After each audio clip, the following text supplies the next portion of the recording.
Hey guys, Raytheon here, back with another video. And in today's topic, we're going to talk about set collecting, why I decided to make the decision to complete all GameCube games that I have, and just have a discussion really about it. So, a lot of the times when we're collecting and obtaining some of these games, we have this delusion, or maybe it's a thought process of, hey, if we are able to obtain certain games that are very expensive, there's a chance that we can probably collect everything. Now, for me, actually starting out with the GameCube and collecting it, I made the decision about 3 years ago to actually collect for the entire set. I was on Shop Goodwill and I was looking around, and it didn't even dawn on me uh, or even clicked in my mind to even decide to make the decision to actually set collect. But I was on Shop Goodwill and I saw a bundle deal with the GameCube, two controllers, all the cables and everything, and as well as three games. Those three games were Soul Calibur.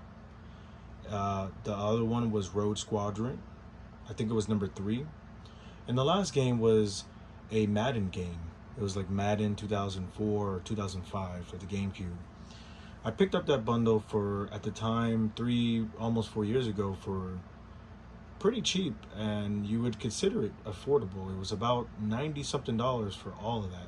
Now, in today's time, a GameCube with controllers and games that came with it would probably be well over $100 already, but that's besides the point. But I I made the decision after acquiring that GameCube with those set of games and a couple of other games after the fact. I thought to myself, you know what?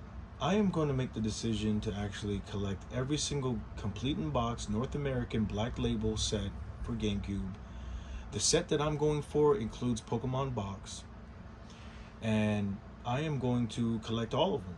And I'm going to just share my experiences and the journey for it. I have so many different stories and so many different advice that I can give to other collectors that are trying to go for the whole set or a whole set of anything: PS2, PS1, GameCube, Wii, whatever. And the number one thing that boils down to just the gist of it would be, you know, there are other games on different platforms that you can buy that are a lot more affordable depending on what system that you're going for. For example, um, there are some games on GameCube that came out on PS2 and they're a lot cheaper. One of those games, excuse me, is Ribbit King. Ribbit King is a very expensive game on the GameCube. That thing, it pushes around like $150 to $200 depending on the condition and whether it has registration card or not. But on the PS2, that game is like a $90 game, and anywhere from a $60 to a $90 game. So it's a lot more affordable. And if you have it on that other platform, it's best to just play it like that rather than only if you're actually set collecting. Now, my journey for set collecting is just only going to be for the GameCube only. I never really grew up with the GameCube, but I per se like not had my own GameCube. But I do have a lot of fond memories of playing with friends on the GameCubes. Those friends that actually had the GameCube. I remember playing Mega Man games.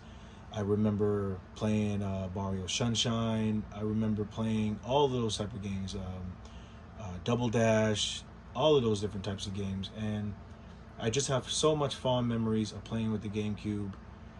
I grew up playing on the PlayStation 2. So for me to actually collect every single North American Black Label GameCube game it's kind of insane when you think about it, because I never really grew up with the GameCube, number one, and number two, it wasn't really something that has gave me any memories. Now I am building memories right now with my family and with myself. Playing with my son. We play a game. We try to play a game every single weekend, a new game. So we'll just pick from my set. I don't have the complete set. I'm still missing some few games, but I'm almost there. But we just pick a game and then we play it. But that's the benefit, I would say, on having a set would be that you could pick any game off the shelf and play it, pop it in and play it.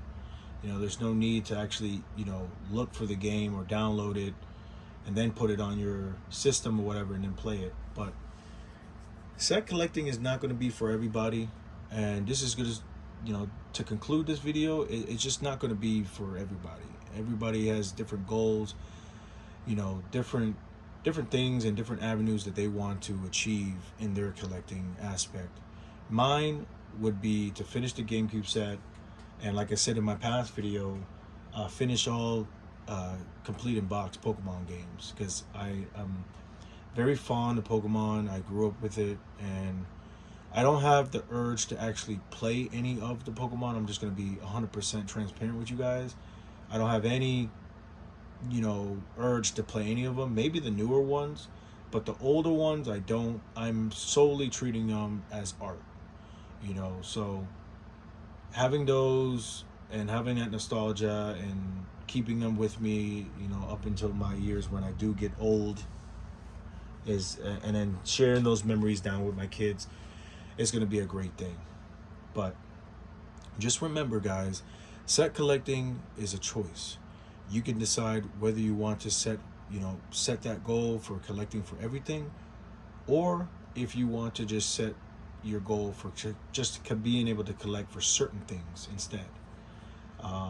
I think it's a lot better to have a curated collection than having a whole bunch of stuff, in my opinion, because at some point when you're ready to let go of some of this stuff, it's going to take a while for it to sell, depending on like the value of it or how rare, you know, the rarity of it. So always keep that in mind, guys. This has been Raytheon. You guys take care. Enjoy your day.